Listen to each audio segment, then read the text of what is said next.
Halo guys, what's up? Balik lagi di channel gua Jerman Alci.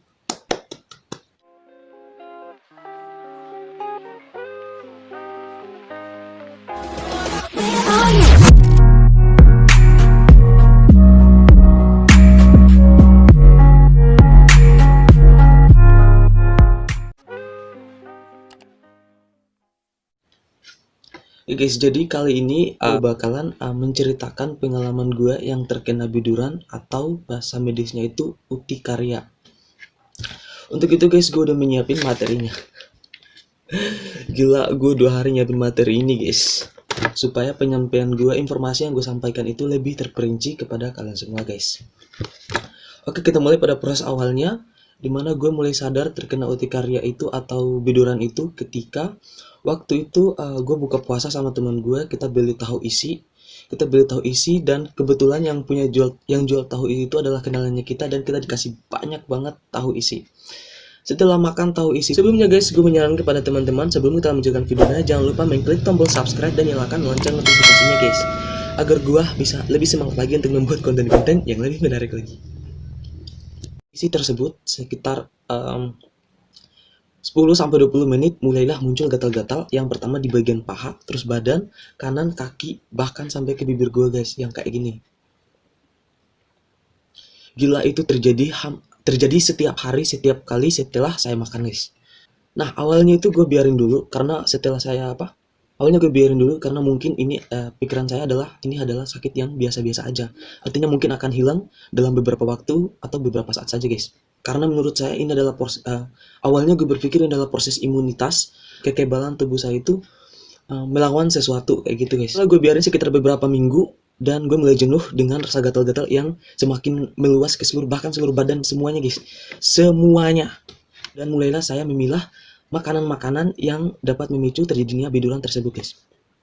Setelah saya meriset, makanan-makanan yang tidak bisa saya makan adalah daging-dagingan seperti daging ayam, daging ikan, daging kambing, dan semua daging termasuk daging manusia. Semua daging-daging, minyak-minyak yang berlebihan, dan yang bisa saya makan hanyalah sayur-sayuran aja guys. Itu pun hanya sayur bening yang hanya kayak hanya kayak garam, udah, sama sayur bening udah cukup, sama nasi, itu yang bisa gue makan. Jadi itu gue bertahan beberapa lama dengan makanan tersebut. Akhirnya setelah beberapa bulan, gue juga pengen banget makan makanan kayak daging-dagingan itu, pengen banget. Lagi ngeliat orang makan itu kayak gitu guys. Bukan cuma itu guys, gue juga mulai tanya ke beberapa orang, bahkan ke orang tua juga, mengenai masalah yang gue alami. Nah, itu saran-saran yang mereka kasih itu adalah, yang pertama memakai baju hitam, terus kayak dikompres dengan air dingin ataupun dengan air hangat. Dan gue udah jalankan itu, cuman yang bekerja sedikit sih yang dikompres dengan air dingin dan air hangat. Namun itu cuma meredakan doang guys, nggak menyembuhkan. Artinya ketika saya makan lagi 10 menit atau 10-20 menit, urtikaria atau biduran tersebut terjadi lagi di seluruh badan saya guys. Kemudian karena nggak hilang-hilang, jadi gue mencoba untuk meminum obat. Nah, setelah gue tanya sama salah satu teman gue yang kuliah di bagian kesehatan, itu disarankan untuk meminum CTM. Yang ini gambarnya guys. Nah, jadi obat CTM ini gue minum beberapa menit sebelum makan. Dan setelah makan, benar-benar itu bidurannya nggak berasa sama sekali, nggak gatal-gatal. Namun setelah makan selanjutnya, ketika gue nggak minum si obat CTM ini tadi, itu bidurannya kerasa lagi guys. Jadi intinya pada obat CTM ini adalah konsumsi ketergantungannya. Karena ketika kita tidak mengkonsumsi obat ini, bidurannya itu terasa, jadi harus diminum terus. Setiap sebelum makan harus diminum terus. Jika tidak mau gatal-gatal guys, tidak mau kena bidurannya. Nah, setelah itu gue dengar iklan yang ini. Karena makanan jerawat dan darah kotor, Kapsida Herba alami. Gatal, jerawat, bisul, Kapsida. Jadi gue mulai coba ini karena setelah searching di internet, biduran atau urtikaria ini adalah merupakan gejala dari darah kotor. Darah kotor tersebut juga berfungsi dari makanan-makanan yang kita konsumsi setiap hari, mulai dari kamu lahir sampai sekarang, sampai kamu berumur segini. Seumur hidup kita, makanan-makanan tersebut kadang juga mengandung racun yang bisa mengotori darah.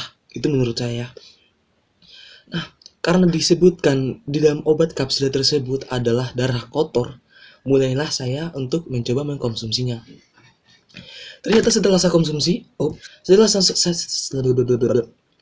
Setelah obat tersebut saya konsumsi, sama fungsinya guys dengan CTM. Sama banget. Artinya ketika saya tidak mengkonsumsi obat tersebut, gejala-gejala atau efek-efek dari biduran tersebut terasa banget di seluruh badannya.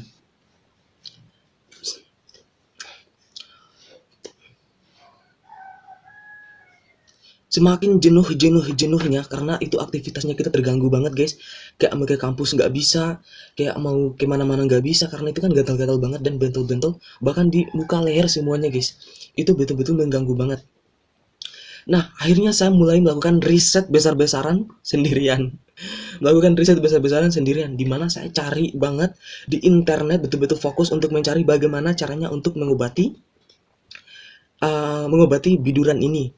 Bahkan salah satu website atau internet itu menyebutkan bahwa itu bisa dengan membersihkan atau mencuci darah. Nah, tapi bukan mencuci darah yang kayak mentransfusi darah atau segala macamnya, tapi lebih kepada mendonorkan darah. Artinya cuman saya kebayang gitu kan, kayak misalnya gue kan kena biduran berarti gue kena gejala darah kotor. Kalau disumbangkan apa itu nggak menyumbangkan darah kotor ya? Gue awalnya mikirnya gitu guys. Cuman setelah saya diberitahu oleh teman saya bahwa sebelum mendonorkan darah tersebut, darahnya kita itu diperiksa terlebih dahulu guys. Kalau darah kamu layak berarti darah kamu itu bisa didonorkan. Akhirnya pergi ke tempat salah satu PMI di situ.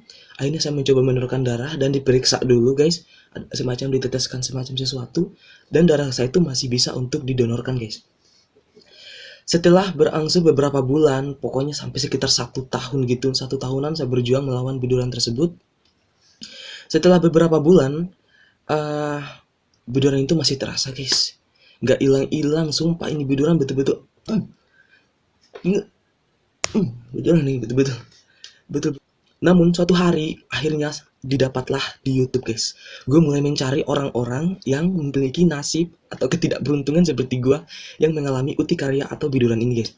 Akhirnya gue menemukan salah satu akun YouTube yang membahas tentang pengalamannya dia juga yang terkena biduran ini. Cuman waktu cari itu kayak susah banget, minim banget informasi orang-orang yang terkena biduran dan di-sharing ke dalam sosial media kayak gini guys. Di-sharing ke dalam YouTube kayak gini guys. Itu minim banget orang-orang yang kayak gitu. Nah, setelah gue menemukan orang tersebut merekomendasikan minuman yang disebut dengan air alkali. Nah, bingung kan lu air alkali itu apa? Akhirnya gue meriset lagi sih, apa sih itu air alkali? Jadi air alkali adalah air yang memiliki tingkat keasaman atau pH di atas 8 guys. Jadi dia bersifat basah.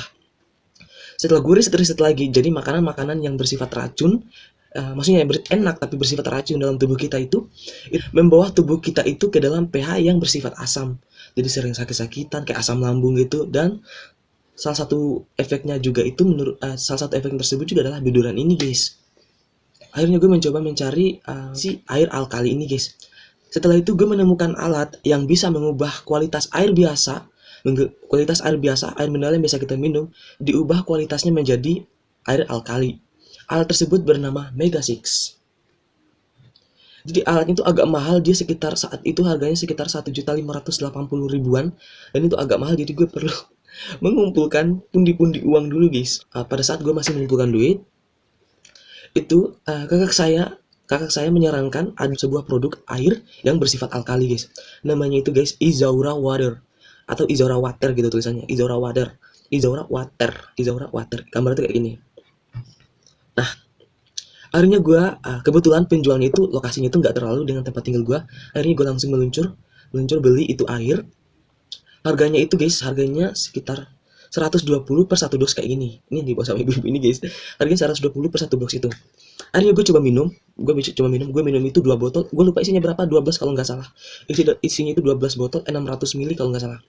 Isinya 12 botol per satu dosnya. Akhirnya gue minum itu 2 botol sehari. 2 botol sehari kayak dibawa ke kampusan untuk minum di rumah. Akhirnya setelah satu minggu, nah ketika gue mengkonsumsi obat ini, makanan itu betul-betul saya betul-betul dijaga banget guys. Artinya sama seperti yang sebelumnya, gue cuma makan sayur bening sama nasi doang. Itu berlangsung 1 minggu, artinya makan nasi dengan sayur bening dan minum air alkali ini. Setelah 1 minggu itu gue mencoba makan daging lagi guys. Gue coba makan. Saat itu gue makan daging ayam goreng. Dan saat itu memang muncul gatal-gatal, tapi cuman kayak 1 titik, 2 titik, 3 titik. Cuma beberapa titik doang guys, enggak sampai sebanyak yang sebelumnya. Akhirnya gue minum lagi, kan 1 dosnya tadi kan udah habis sekitar 1 mingguan gitu lah, 1 mingguan gitu. Akhirnya gue minum lagi, gue beli lagi 1 dosnya, dan gue minum konsumsi dengan cara yang sama. Dan bener banget guys, setelah gue konsumsi itu, sembuh total. Alhamdulillahirobbilalamin, sembuh total banget. Ini setelah habis 2 dus itu, ini udah sekitar kayak 4 tahun atau 5 tahunan gue nggak pernah lagi minum itu air alkali, dan gue udah bisa makan terserah apa aja guys. Racun juga gue makan. Semuanya gue bisa makan, kayak sembuh total gitu guys. Alhamdulillah banget kan guys. Untuk itu gue menyarankan kepada seluruh teman-teman yang mengalami masalah kayak gue, gatal-gatal. Bahkan guys, gue lupa, bukan cuma makanan guys, tapi alergi dingin juga. Seriusan, demi Allah ini bukan endorse. Jadi buat kalian-kalian yang mengalami masalah yang seperti yang gue alami, gue saranin untuk mengkonsumsi si Izaura Water ini guys. Atau kalian juga bisa mencoba air alkali yang lain. Cuman saat itu gue menemukan si Izaura Water ini, dan gue coba itu cocok. Itu maksudnya ngefek banget di tubuh gue. Jadi guys, itulah pengalaman gue melawan si biduran ini yang berlangsung sekitar hampir 1 tahun guys. Perjuangan gue melawan si Utikara ini, dan akhirnya bisa terselamatkan dengan hadirnya atas izin Allah ya tentunya ya guys. Dengan adanya Izaura Water ini, dengan mengkonsumsi Izaura Water ini. Buat semua mungkin teman-teman yang lagi sakit atau lagi mengalami hal yang sama dengan gue sebelumnya, gue doain semoga kalian cepat sembuh guys. Sekian videonya guys, sekali lagi mengingatkan, jangan lupa mengklik tombol subscribe dan nyalakan lonceng notifikasinya. Like, comment, share juga ke teman-teman yang lainnya, agar teman-teman yang lainnya yang mengalami nasib yang sama ini bisa, insya Allah bisa disembuhkan. Thanks for watching guys, and see you in the next video. Bye! Oke guys, buat semuanya, gue mengingatkan lagi, jangan lupa subscribe, karena subscribe itu wajib. Terus jangan juga lupa like, supaya aku lebih rajin nih buat konten-konten yang lebih menarik. Lalu share ke teman-temannya juga ya, jangan lupa bel notifikasinya. Terima kasih.